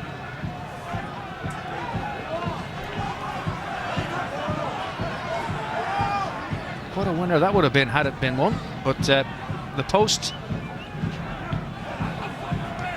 deflected it. Carney, McCallion, and Derry City get a corner. Paul Cook is screaming at his back four again, because they're so deep, George. They can't even push out to make tackles or changes. I mean, you know, Richie Ryan has done really well. He's challenged back, got the challenge in, but it's a corner kick again. Good quality ball. McGlynn, out comes Brush. It's come out to Carney, and he couldn't pick out McGlynn. Derry make a change, and it's going to be Liam Carney who comes off to be replaced for the final 10 minutes by Rory Higgins.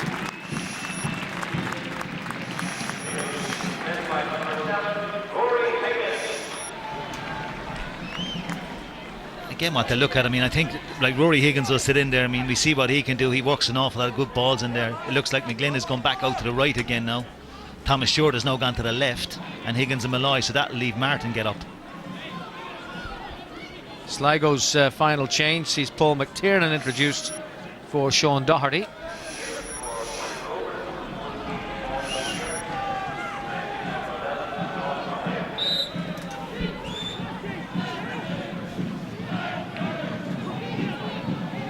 It's Alan Kane. Farron chasing in there. It's a goal kick.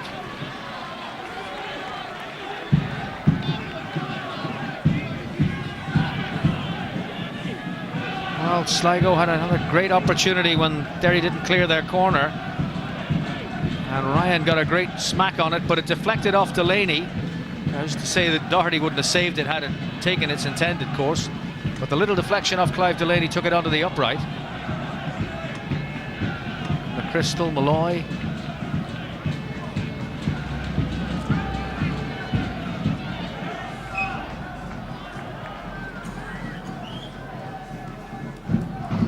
That's for Morrow. He's a marked man in there, 2 defenders on him. And anywhere will do for Sligo.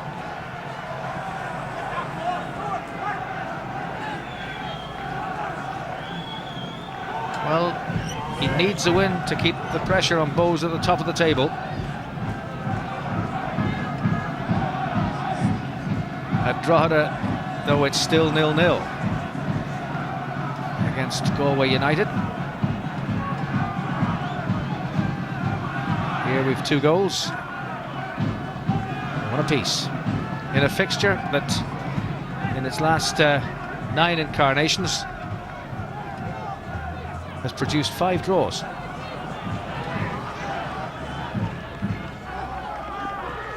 Delaney.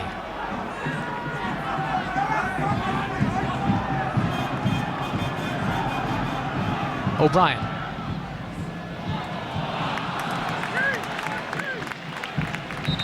He's actually unlucky there. I mean, he's trying to put in McGlynn, and it's a difficult little ball to get in. But if it came off, I mean, they were right in behind the back 4, and you know, it's gone out for a throw-in. And this is where I think Derry need to press a bit more. I think they need to push him into the corner and not leave them out. They've left them out too softly in the past.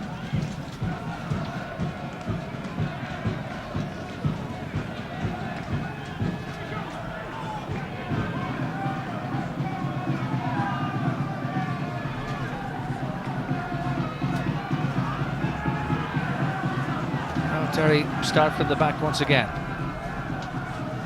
Morrow. Up control, just let him down. And away for the throw into Sligo Rovers. Well, I mean, Sligo are just going to leave Katara up front in his own now. I mean, they put 5 across the middle, they 4 at the back, so that, you know, they're settling for the point now. So they're just saying to Derry, come and break us up. And at the present moment in time, they're not doing it. And Sammy Morrow needs to get a hold of the ball more. He's not keeping control of it, so his midfield can't get up to support him.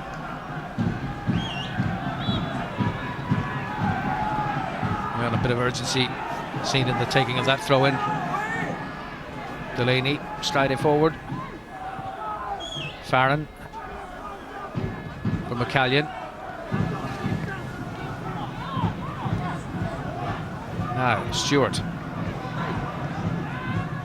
Good ball through Morrow, but again the black shirts came around and closed him down.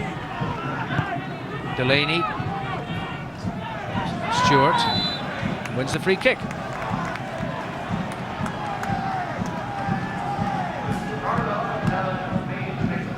And they're going to look at all the big ones going up here. I mean, Delaney's going to go up, McChrystal's going to go up. And I mean, what you want here is, I mean, you want a good quality ball in from Rory Higgins, who can deliver a good ball. There it goes. Out to McGlynn. And it was deflected, and it's a corner. And this, for the statisticians, is Derry City's 11th of the game.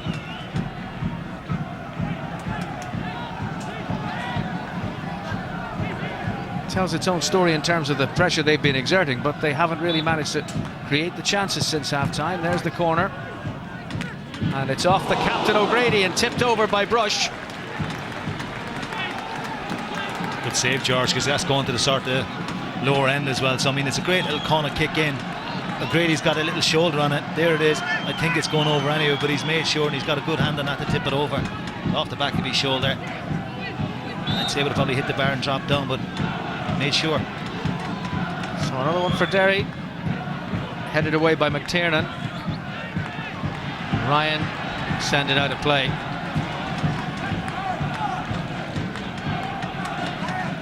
Well, they've worked their socks off, Sligo, there's no doubt about that. They're going to get the reward in a venue where they haven't won in 10 years. but I think win is beyond their ambitions at this stage. It's keeping Derry at bay. It's the order of the night.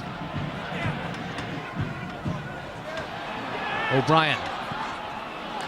And another corner to Derry.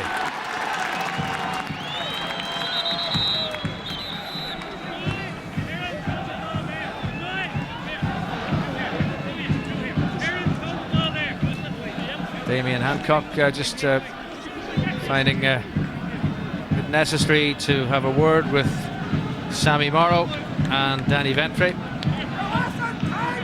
There'll be a final substitution for Derry City, but not before they've taken this corner. Brush stretching, oh! They couldn't quite reach it, but there was another touch. It's another corner. All having a look, they're wondering if there's a little handball here. Here's the ball coming into the back post. Brush is getting up, and he's just got a little fingertip on that, and that's a great finger because Malloy's there. There's the corner and another header that doesn't come off. And Barry Malloy, yet again, unable to direct it onto the target. And the final substitution of the night is for Derry City. And it's going to be right back Ger O'Brien, who is replaced.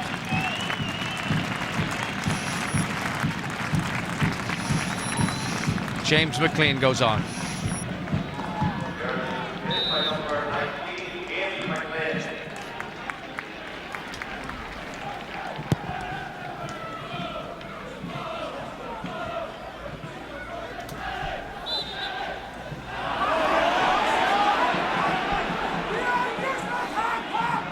Free kick. Looking for McLean. Out of play. Time for your New Soap man of the match, Pat. Yeah, I think there's been a few, but I think overall in the scheme of things, I think we saw a great strike tonight from Garrett McGlynn. So from my side tonight, like with the goal and the other couple of chances he's had, and he's worked really, really hard, the news top man of the match is Derry's Garrett McGlynn.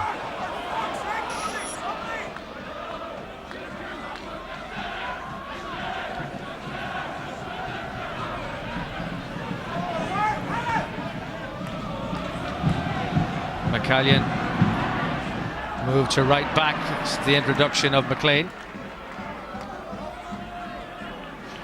McCallion towards Morrow. Away by Pears.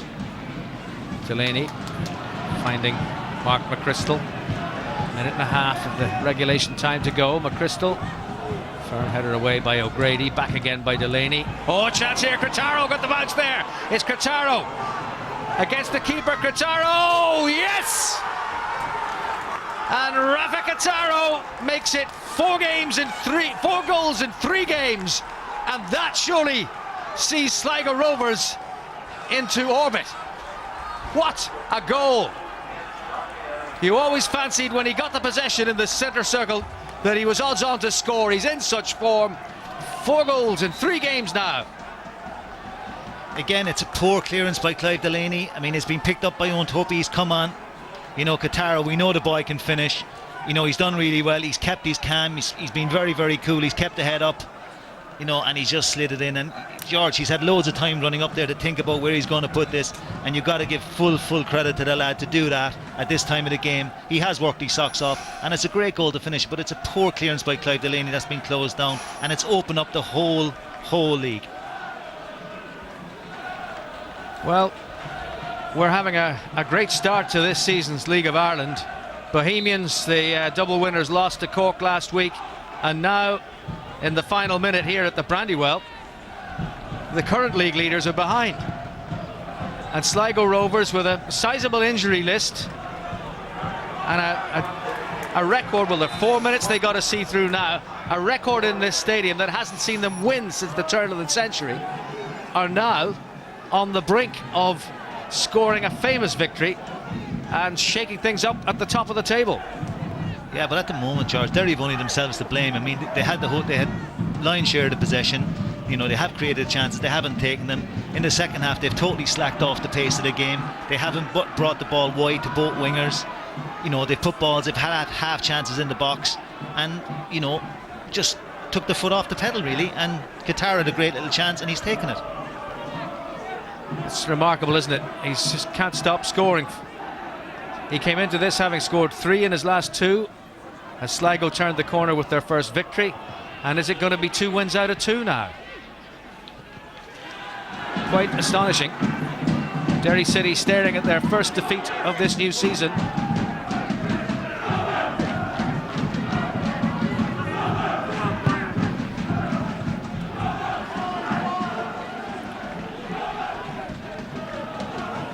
McLean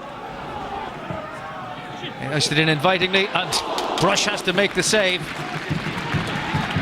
And Derry City, with a shot of the substitute left back James McLean, has produced Derry City's 14th corner of the game. And the goalkeeper is joining in the action. That's how desperate it is. But they've left men back to police that. It's Rory Higgins now. And the goalkeeper's up in the opposition penalty area. Gerard Doherty trying to head the ball to trouble his opposite number, but unsuccessfully. He's still up there, Gerard Doherty. They've left Eddie McCallion back as a sort of substitute goalkeeper of the halfway line. And now there could be a problem. Well, Pele wouldn't even do it from there.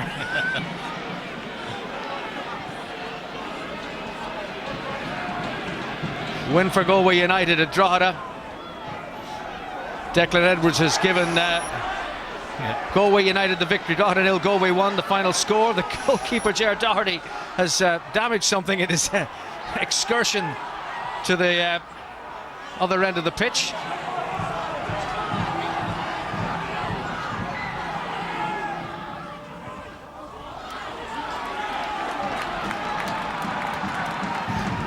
I wonder will he do it again, George? I think he's injured. He's in pain as well. I mean, he's after doing a bit of damage. It looks like his ankle, looks like his left ankle, because he's hobbling there and a long way back. Don't think he's going to go back up there again somehow. There's McCallion. Tommy McCallion with a shot. Always rising over.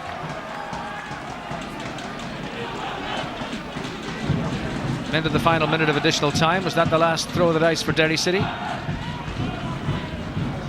when you look at it, George, I think when Stephen Kenny goes in, he's going to be very disappointed the way they had the lion's share. But you've got to look at Paul Cook. I mean, he'll be delighted. They worked very hard. They defended very, very well. Got a little break in the second half. And, you know, Kataro, great finish. Another odd little stat about tonight. Sligo Rovers had scored only twice in the last 9 meetings between these sides. And now they've scored twice tonight. And it looks like it's going to earn for them their first victory in 10 years in the Brandywell. Little silly free kick there, game over. Danny Vitra, I mean, just stand your ground there, don't give him any little half chance, and he has, and you just hope he doesn't pay for this. Well, they've got to defend to secure that victory. It's Rory Higgins. Brush comes and the big fists send it away. Brave goalkeeping, out of play. We've played the 4 additional minutes. Damien Hancock has a look at the watch. The whistle can't be far away. Derry City's last attack. There is the final whistle. Sligo Rovers have had their first victory at the Brandywell in 10 years. And their climb away from the foot of the table continues with 6 points out of the last possible 6. First defeat of the season for Derry City, who've gone down when really, really they should have put themselves in a position to win it. Yes, definitely. I mean, you know, you look at Paul Cook, he's running across the pitch, he's going across all these players. You know, they've defended very well, George, as we said. They've got the little break. It is great for the league as well, because it's opened up the whole league again with their win. And, you know, Sligo are in the false position where they are. You know, they defended manfully in the second half, got the ball, got the win, and fair play to them, and fair play to Paul Cook for turning a team around and getting them off the bottom of the table. Boko there in the tracksuit top. He got the first goal, his first for Sligo Rovers. Gareth McGlynn equalised it and earned himself a man of the match performance with that wonderful shot after less than a minute that made it 1-1 at half time. But a goal in the 89th minute from Rafa Kataro, who cannot stop scoring his 4th goal in 3 games, gave Sligo all 3 points for the first time since the 17th of October 1999. They'll celebrate this for a long time back down in Sligo. Boko, the new cult hero, but the guy from Tubbercurry's the man who got the winner, Rafa Kataro. Tony O'Donoghue has one of the key players. It's Peter Collins, I should say, and he is with Tony. Yes, thank you very much indeed, George, and to Pat. So you'd have to say an upset at the Brandywell this evening. Sligo Rovers winning by 2-1. And while Derry enjoyed the lion's share of possession in that second half, the better chances were falling to Sligo, weren't they? Yeah, absolutely, Peter. I mean, we talked about predictions before the game. Clearly, I got it wrong. You look at form and history, and they went completely out the window tonight. Derry were passing the ball well in the first half, moved it well, but they just didn't play in the second half. They had possession, but they got agitated very, very quickly and humped the ball along far too often. Sligo were very well organised. Cook had them playing in a formation that gave the defence a lot of protection. They sat very deep, but they broke well, and they got the just rewards in the end. Yeah, they certainly did. We're going to have a look at that winning goal now. And in fairness to Clive Delaney, he was very steady at the back all evening with one small mistake, and the pace that Sligo had up front, we mentioned it at the top of the programme, well, it paid dividends for them. Yeah, that's all it takes, one mistake. I mean, Clive is a little unlucky. He tries to clear the ball. I think we're seeing here a couple of the earlier chances. That's Richie Ryan shot off the post, which is unlucky. I mean, that was at a stage in the game when Sligo were getting on top, they were passing the ball, and they had a few chances. I think we might see a couple of them coming up as well.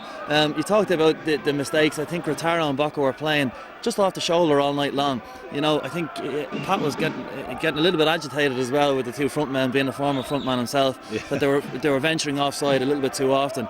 But as it stands at the end of the game, that's what led to the goal itself. That's where he was in that right position. He was onside this time, and as I say, he got his rewards. Yeah, and sorry for keeping the Sligo faithful waiting there, but here is the goal coming up. Here we go, just inside his own half. He takes two lovely touches here, sets himself up nicely. Third touch is a goal. Keeper commits himself, and you know, if there's one man that you want going in on goal, 1-1 going in latter stages of the game, it's this fella, Rotaro. He's been lethal over the last few weeks, and as it stands, I think Sligo have scored 7 goals. He has 4 of them. OK, right now we can hear from the man of the match. It's a Derry City player, Gareth McGlynn, got the award. He's talking with Tony O'Donoghue now. Thanks very much indeed, Peter. And Pat Quigley, former president of the Football Association of Ireland, is here to present Gareth with the News Talk Man of the Match. And Gareth, I'm sure you're delighted with the award, but certainly not with the result. No, it's a shocking result. We didn't play well enough. You can't defend simple long balls and stuff like that. You're not going to win much. It's just an absolute shocking result after the way we've been playing all year. The 2 goals that you conceded were similar enough in many ways, right through the centre of the defence. They were. It's not good enough. I mean, defenders have to learn to do the basics first, and it's just not good enough. What about your own goal? It was a sweet strike. Sure, means nothing now. We didn't get the 3 points, you know. It's a bad result and a bad time when we were going so well. What is it about playing at the Brandywell that you've dropped points here throughout the season, despite the fact until tonight you were unbeaten? We have a draw against Galway, but we played well enough against Galway. I don't think we created enough chances tonight. Clear-cut chances, just wasn't good enough. Gareth, thanks for talking to us. No problem, thank you. Thank you very much, Tony. Well, that's just where we have to wrap it up from the Brandywell this evening. Derry City remain on top, but of course Bows have a chance to go back to the top of the Premier Division tomorrow.